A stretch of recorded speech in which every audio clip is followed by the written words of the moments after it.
All right, good evening. I have 5:30. I will call the December meeting of the Crawfordsville School Corporation Board of Trustees to order.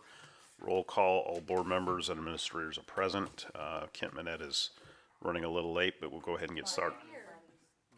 I'm sorry, Monty. I texted Monty. Objection, I am in fact present. And we're here before me. Check, make sure I didn't text you, okay? Kent. All right, at this time, I'd like to invite everyone to join me in the Pledge of Allegiance. I pledge Allegiance to the flag of the United States of America and to the republic for which it stands, one nation, under God, indivisible, with liberty and justice for all.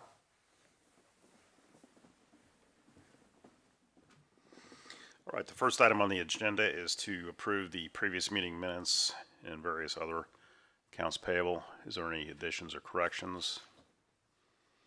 Hearing none, I would entertain a motion to approve. I move approval. Second. All in favor? Aye. All right, thank you.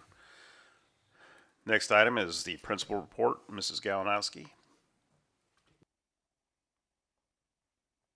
All right, well, thank you. I appreciate everybody being here and having the opportunity to do my first board meeting at the new admin building. It's so nice. Always great to showcase what's going on at Hoover. We are entering the really fun season of elementary school with all of the celebrations, and next week we have Spirit Days all week next week. So today I have with me some representatives from our student council to showcase for you. And so I have Zaylee McFarland, our student council president, and Addie Lindsay, our student council secretary, to just tell you a little bit about some of the things that student council has been involved in at Hoover this year to make it just a really exciting place. So come on up, guys. Hello, my name is Addie Lindsay. Thank you, Crawfordsville School Board, for inviting me to come tonight. As I said, my name is Addie, and I'm the secretary for the Hoover Student Council. This is my second year of being in student council, and I would like to continue being in student leadership groups throughout high school and even college. I wanted to run for student council because many people have told me that I'm a natural-born leader, and I of course wanted to help our school and community. Throughout student council, we have learned how to be better leaders, and I also learned about all the effort it takes to do big events like we do here at Hoover. I couldn't have learned all this without Miss S and Miss Perry's guidance. My all-time favorite event we do at student council has to be the carnival. I really love the carnival because families can come and have a great time, and also it's so much fun. We would donate the proceeds to Riley Children's Hospital. This year, in our student council meetings, we are highlighting leadership qualities like responsibility. This is an important characteristic because you need to be a responsible leader, and that's just one example. Now, my president, Zaylee McFarland, is going to say something. Thank you for inviting me tonight. It's lovely to see you. As Addie said, my name is Zaylee McFarland. I'm the president of Hoover Elementary Student Council. I've been in student council for 2 years. After I graduate high school, I would like to go to Anderson University for criminal justice. I wanted to run for president for these reasons. I wanted to help the school and people say I'm a natural-born leader, and I have people pointing me in the right direction. One of my favorite events was the movie night because we made a lot of money to give to Riley's Children's Hospital. This year, in our student council meetings, our advisors, Miss S and Miss Perry, are highlighting leadership characteristics like patience and talking about how we can use it at home and at school. Thank you for listening. We have some questions for you all. Our first question is, what leadership characteristic do you think is the most important and why? Do a few of you want to say an answer? Yes. I think it's listening to make sure that you're hearing what your fellow students or constituents would have to say. Susan, I would second that because that was what I was thinking before you. Like, well, I'll let somebody else go first here, but it is exactly right. Yeah. Addie, what I know about you, you are a leader. You do a great job. Yeah, I think it fits with listening, but I think humility is the most paramount virtue. That makes sense. And I would agree with that, and I would say add patience as well, listening and then being thoughtful in your response, taking time to think about what you want to do. something you now know that you wish someone would have told you when you were in 5th grade? If any of you want to answer. I have one. I wish when I was in 5th grade, I didn't worry so much about what other people thought, and I was more confident in what I thought and my own beliefs and what I wanted to do with my life. Here's an Athenian answer for you. I wish I'd known it was okay to switch school systems because you can make your way back to Crawfordsville. What about you, Dr. Riker? Well, I'm thinking of many things because I was a Hoover Tiger and spent my 5th grade year there.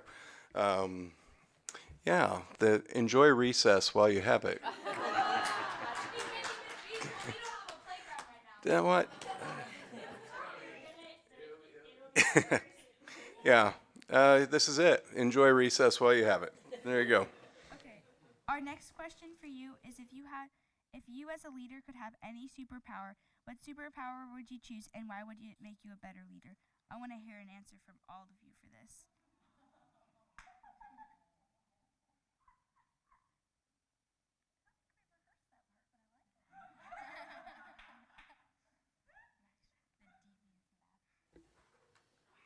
Yeah, I think the ability to cast a vision that all could see and understand. I guess I would say seeing around corners, predicting things before they happen. That's a good one with the seeing what's going to happen, because as we've all learned in the last several years, sometimes you never know what's around the corner and you just have to adjust when you get to it. I think I would, it's sort of the same as the seeing, but I think knowing what people are concerned about, even if they don't articulate it, right? So that you're not blind about what people are worried about. I think it would be terrifying, but if you really could have a superpower, the ability to read minds would be helpful. I didn't go quite that far. Anyone else?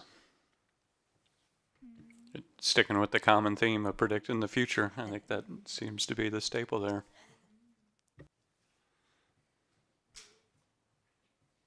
What is a piece of advice for someone starting into leadership in my age group?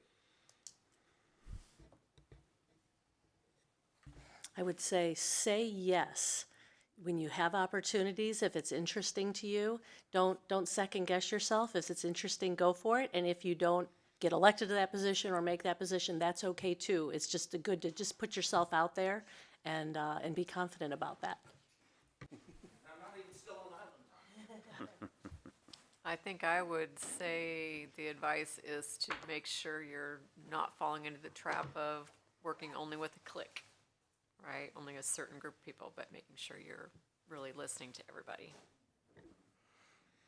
Read, read, read. There's all sorts of great information out there. And you could start in Mrs. Galanowski's bookshelf. Monty, you didn't know there was going to be a test this evening, so so far you're failing. Yeah, Hoover tradition. Yeah. I would recommend that while humility is the top virtue, just barely second is work ethic. Don't ever be humble, but don't ever let anybody outwork you.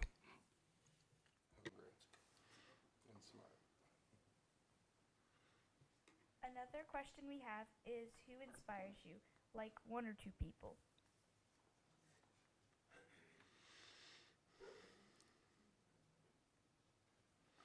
I'm going to give a very patent answer, is that being on the school board, I've been inspired by all of my fellow leaders on the board and in our administration, but also with the students, because we have some really neat students who do some really incredible things, and I just love how many different things that our students are involved in, and I think that's very inspiring. Do you want specific names, or do you want social security numbers, dates of birth? Go ahead. Just names are fine. A good friend of mine his name's Curtis Stevens, is just through adversity, exhibits joy. I think we can all think of Jay Strickland and how he's dealing with adversity right now. So they're very inspirational to me. And this is one I'd please like you all to answer.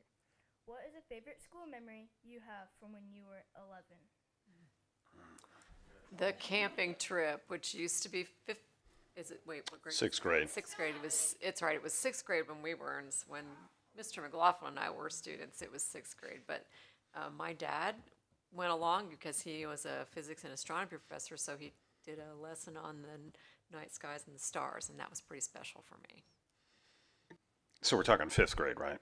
Okay. So my most distinct memory from fifth grade was my teacher was Larry Manlove, longtime teacher here in the Crawfordsville School Corporation, and we were making paper mache animals out of newspapers, and we had them all rolled up, and we had these like long swords, and we made our project, but then he let us get into a sword fight in the classroom. It was going okay until somebody came up and whacked him behind the head, and so that didn't go very well. So that guy ended up out in the hallway. That was a PE movement standard, 3.1. Yes. Now, fifth grade.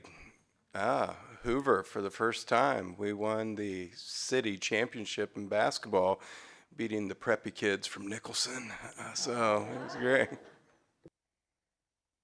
Well, I didn't go to Crawfordsville schools. I grew up in Covington, but one of the best memories is my fifth grade teacher was Mrs. Lloyd, and she read she read books to us all the time in class reading, and that's just an outstanding memory. And the other is, like Dr. Riker said, if I close my eyes and try to picture that age, almost every memory is from recess. Kent was at a one-room schoolhouse. I also think about recess when I think of being in fifth grade, but I'll tell you what I remember, and I did not go to Crawfordsville schools either, but one of the fifth grade teachers, when I was in school, she was very much a stickler where you were not allowed to say yeah or yup, you had to say yes. And if you said yeah, you had to write yes 1,000 times. That was the rule. And she was just in our room for like English class, and they'd switch the math and English. And so her students learned this very early, like within the first couple weeks, never to say yeah or yup, always to say yes. It took those of us in the other class, the other fifth grade, a little longer. And so I don't know that it's a favorite memory, but boy, did we learn to be very careful about saying yes. Dr.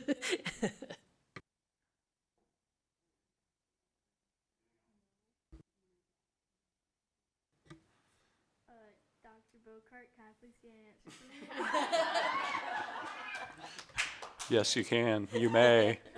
I remember that at that time the new middle school was being built, and they had a planetarium, and that was a huge, huge deal. And they took the elementary students out there and got to test it and see how it worked, and that was pretty cool at that time. So, yeah. What is your favorite memory so far for the year? Both of you. For me, it was probably the camping trip. Sort of like Zaylee's with the camping trip, but it's a specific thing from the camping trip. It was when I got to eat just infinite amounts of Cocoa Puffs. Because we rarely have Cocoa Puffs at school for breakfast, and my mom doesn't let me get Cocoa Puffs or any other cereal at like good cereal. It's always like Bright Nuts and Cheerios and like other cereals that I don't like. Frosted Mini Wheats, I don't like those. We'll see if we can work on that for you. Come on, Mom, at least go to Honey Nut Cheerios. Come on. That's the way I was raised. My dad considered life a sugar cereal. Yeah, I was trained very early. My mom was the same way, Addie, and we had to look in the supermarket, and if sugar was the first ingredient, we were not allowed to buy it unless it was vacation or in our Christmas stockings. That was the only time we got sugar cereals. Captain Crunch with Crunch Berries. I was like, Sounds good. I've never actually had Captain Crunch.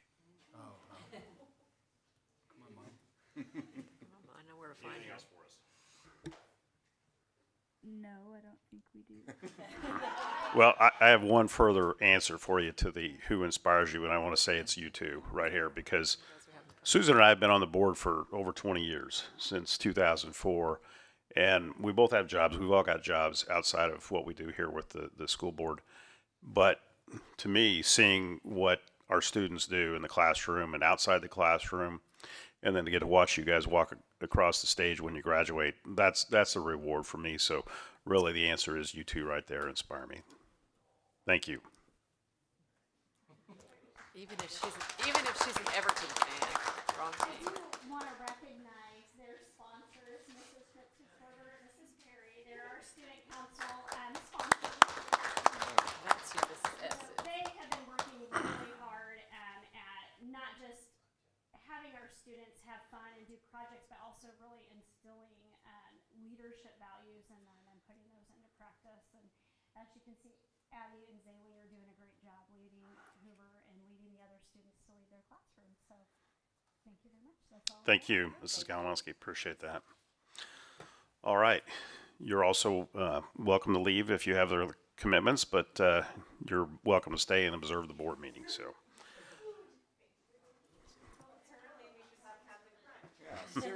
Serial item freedom. All right, there being no old business on the agenda, we will move on to new business. The first item is to consider a memorandum of understanding with Hoover Elementary and the College Mentors for Kids. Yeah, so we are working through updating MOUs for our after-school programs, so our 21st century activities and programs within that program, and this is the first of a few that will come. So this one is specifically for Little Buddies mentoring program that occurs there at Hoover. So I would recommend approval of this MOU. Any questions, discussion? Hearing none, I would entertain a motion to approve. I move approval. Second? All in favor? Aye. Aye. All right. Next item is to consider the art enrichment camp.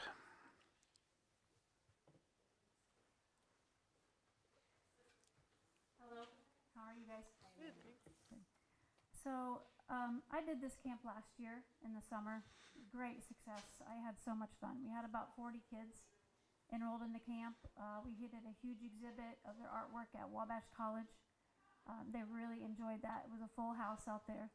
So the funding went through, again, a grant through a partnership with us to Wabash. So that went through. So I would like your approval to do that again this coming summer. Get another group of kids in there and do another art enrichment camp this summer. I don't know how we could say no to that. Any discussion or questions? I eagerly motion to approve. Okay, thank you. Second? All in favor? Aye. All right, thank you very much. Moving along, the next item is to consider resolution for transfer of dormant funds to the rainy day fund. Yes, this transfer is to clean up our fund report. We currently have numerous funds that have gone dormant for a period of at least 2 years and have available funds to be transferred where we see fit. We would recommend that the board approve this resolution to transfer those funds to the rainy day fund. Any discussion? What determines that they're dormant? All of these funds have just sat for 2 years with no activity. So there's some old grant funds left over or just funds that were just put in a fund and left set. I would make a motion. Second. All in favor? Aye. Aye. All right, thank you. Next item is to consider resolution for transfer from rainy day fund.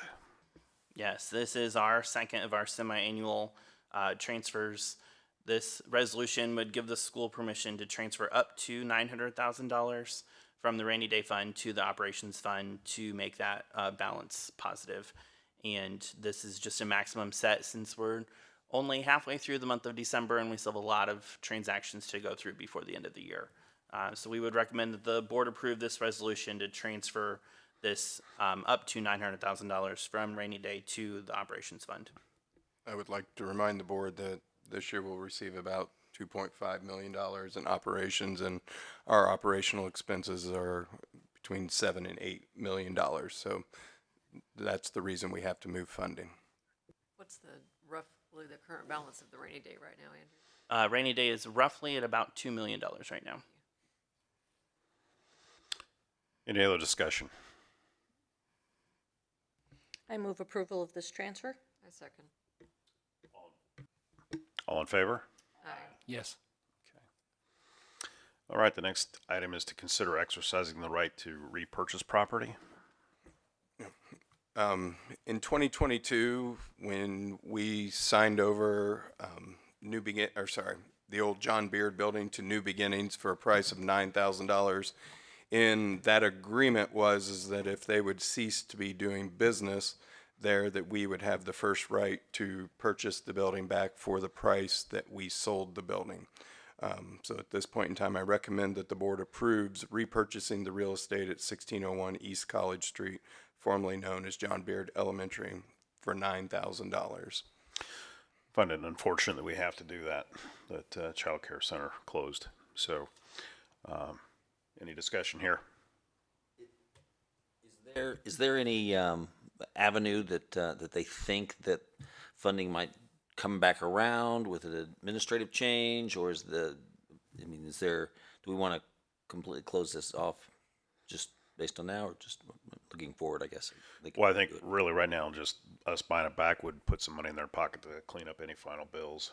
But right now, there aren't any plans that I'm aware of for John Beard. Now, I think 18 months ago, we had this conversation that this was a possibility. And at that point in time, under preschool funding, there was consideration that we actually needed more space for preschool. So I think, yes, there is a possibility that if preschool funding would ever change, then we could look at using that facility.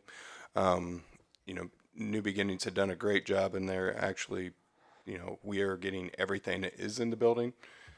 So those classrooms have newer furniture and those types of things. So it is a possibility.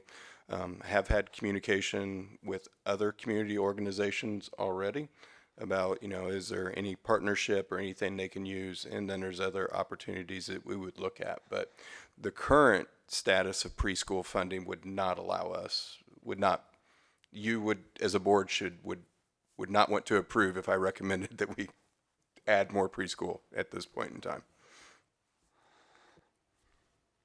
Any other discussion? Is there a motion? I move to approve the repurchase of the property. I second. All in favor? Aye. Aye. Thank you, Dr. Ecker. Moving on to personnel. Sorry, over-scrolled. All right, I recommend that the board approve the 2 resignations of classified staff members. Is there a motion? So moved. Second. All in favor? Aye. All right. Moving on to hiring. All right, start with number 1 and 2, aides for Wilson. We continue to have that staffing carousel there. So we'll, but Hope and Jacinda, that'll help us provide and keep us in ratio. It's one of the things that is difficult about preschool and childcare is that you have to have enough staff to maintain certain ratios, which is important, but also very expensive. Recommending number 3 there, Laura Peoples. She is the spouse of the new athletic director at Wabash College, so she's an experienced teacher. Obviously, right now we don't have a teaching opening, so we're going to use her as an instructional assistant to help at Nicholson to help prepare for iRead and use her elementary skills. And hopefully, things will open up in the future, and she will have her own classroom with us in the near future. Already hiring, number 4, recommending Spencer McCumber as a Nicholson transition teacher. He's coming out of the Marion program, and this would be for the 26-27 school year. That position has been vacant for a while, and we've used different substitute ways to cover that position. So this is a good thing, and also that we have the opportunity to hire somebody ahead of time.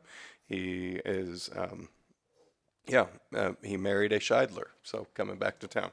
So, and hopefully to figure out his wife, Megan, is also coming out of the program, but trying to figure out the elementary possible placement for her. Also, number 5, recommending Lillian Mellinger as a Nicholson as a long-term substitute for one of our openings there at Nicholson. Recommend the board approve all the hirings. Is there a motion? Second. All in favor? Aye. All right, business manager report, Andrew. Yes, so just a couple items. First, our bond issuance that we're going through right now. The Indiana Bond Bank held their meeting on November 19th. They did approve our bond application. The final step right now is ready. That will be the bond closing next Tuesday on the 16th. After that, we will receive our funds shortly after and have a final bond packet, everything. If you want to view it, just let us know. And then that's our last step to get ready for our budget, to be able to get that fully approved for the 26th calendar year. The operations analysis, we had Baker Tilly in here on Monday, the 8th. They conducted meetings and interviews with administration and staff to go through different staffing and operational reviews, different questions to figure out where we can trim, find some savings. They will now take all of what they learned in all of those meetings and come back to us with a draft report in January for the administration, and then hopefully have a final report to go through with you guys in February. And then today we just received our approval from the DOE for the common school loan application that we submitted in November. So we have that loan for $220,000 to help purchase and maintain technology that's vital for the instruction of our students. That is all I have tonight. All right, thank you, Andrew. Dr. Bocart.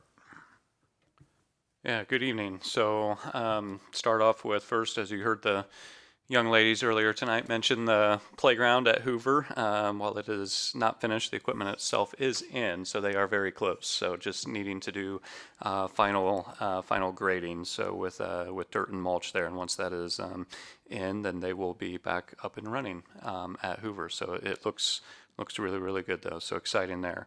Nicholson will follow. That is tentatively scheduled, actually, for January 5th recently.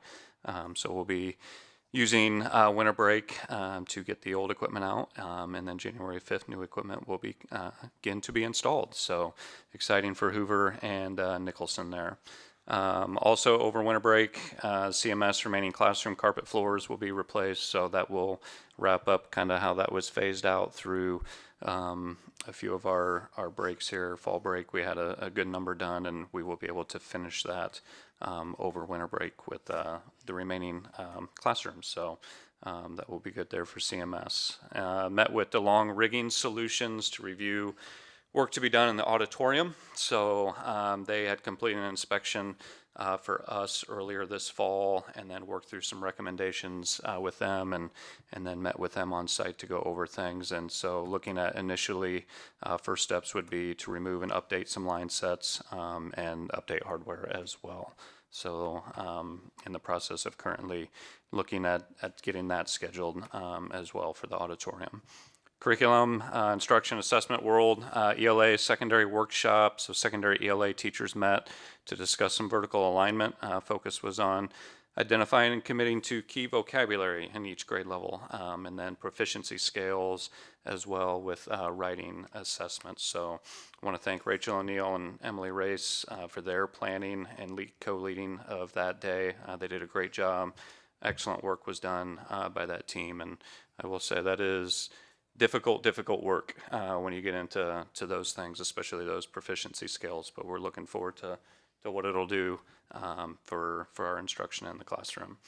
And then last piece I have for you is just an update on school accountability. Dr. Riker mentioned in our previous meeting as we're working through that. Public comment was pushed out further, so we were supposed to have that final ruling by the end of the year. But that public comment's been pushed to January 5th, so still currently working through that piece. We've gone ahead and started working internally, having conversations, looking at what that looks like from a student tracking perspective. It is much more individualized, so students can earn points towards a total grade, and then each individual student would add up to an overall average of a school grade. Traditional kind of AF, 190, 80, and so forth. So the link to the current proposed rule is in there. Won't go through that whole thing with you, but if you are interested, it is there, but there could be some final tweaks there. But working through that as that information keeps coming our way. And that is your Assistant Superintendent report. All right, thank you, Dr. Bocart. Quick question. So the long reading solutions, is that sound, is that lighting? That is the fly and rigging system. Okay. So not, yep. All right, Dr. Riker. All right, excellent. First, thank you to Marcy and Patrick, who excellent board report. So I think Marcy does a great job with that, gets you engaged. We talked to the principals about the board prefers to see the kids than a bunch of spreadsheets. So that is outstanding. So well done with that. I also thank you to Marcy. Marcy serves not only as the Hoover principal, she also is our corporation media specialist, our title coordinator, and she's on the corporation leadership team. So grateful for all the things that she does for Crawfordsville schools.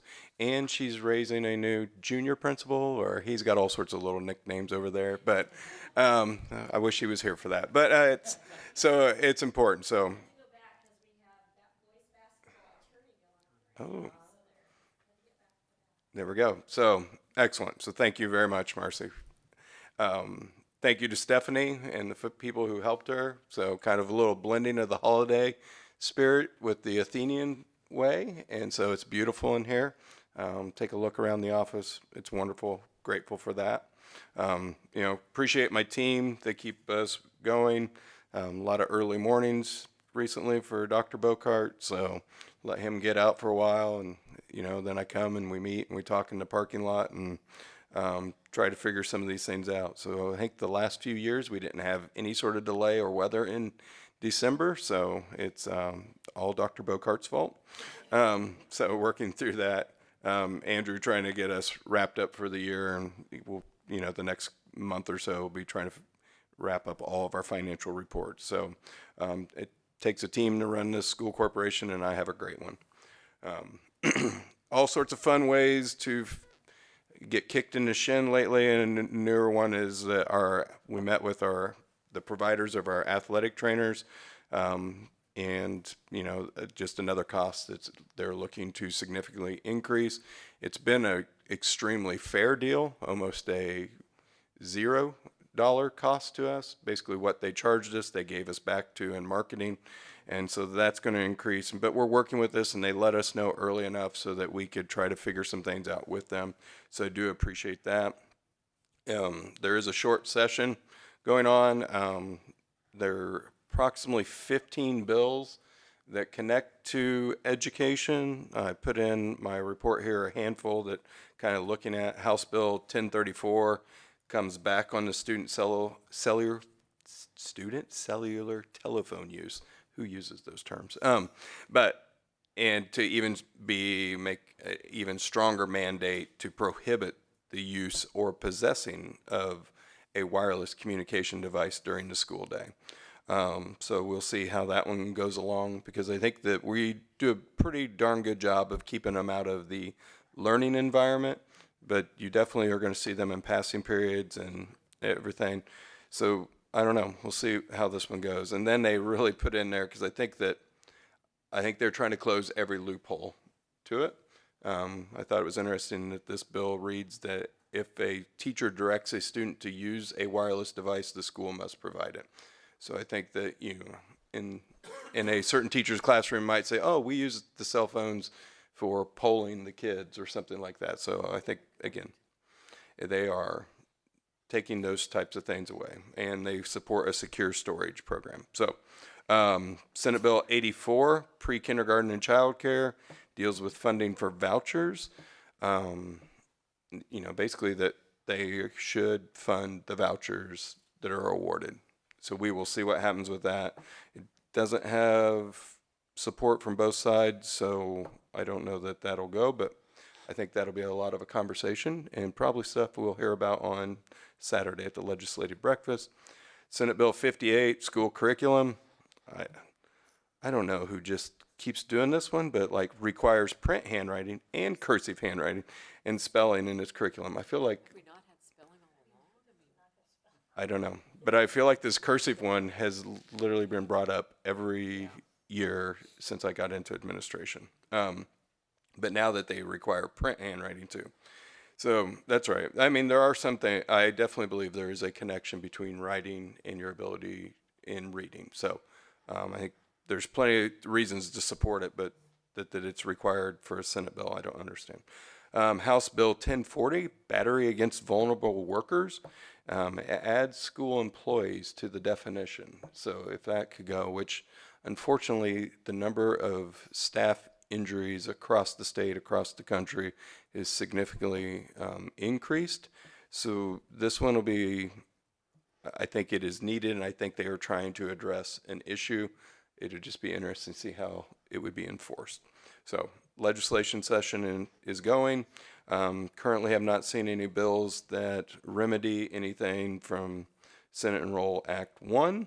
So, but we have a little bit of time. We have about a month before the last bill can be introduced, I think. January 7th, a little less than a month. Thank you. So they're there. In the world of educational leadership, TAG applications are open. So that's the Teacher Appreciation Grant. Thank you to Susan, who's going to serve on the selection committee. We've held 2 informational Google Meets for teachers and sent out a summary of those meetings. We've provided a guidance document. We've discussed it every month since it kind of came about. So I feel like we've done a decent job of preparing our staff for this opportunity. We're encouraging folks to apply. We've given them examples and we've worked with them. And so, you know, it's a new era with this, but we're working through it. We are working with North Montgomery on our planning for the special ed co-op next year, as it'll just be the 2 of our corporations with that. A reminder of a legislative breakfast Saturday, December 13th at 9 a.m. It will now be held at Crawfordsville Middle School. The elevator is not working at Fusion 54. So I think it's a great opportunity for legislators to see how school facilities are used for the community. So, yeah. And I am grateful to be your superintendent, proud to be an Athenian, and appreciate everything you guys do for our schools. Thank you, Dr. Riker. Just quickly, who's all going to attend that? I plan to, so. Okay, all right. That's a good representation of the board, so I appreciate that. Any other business? Board member communications? Sorry for my tardiness. I'm sorry I was absent. Patron comments? Hearing none, I would entertain a motion to adjourn. So moved. Second. All in favor? Aye. All right, we are adjourned. Thank you.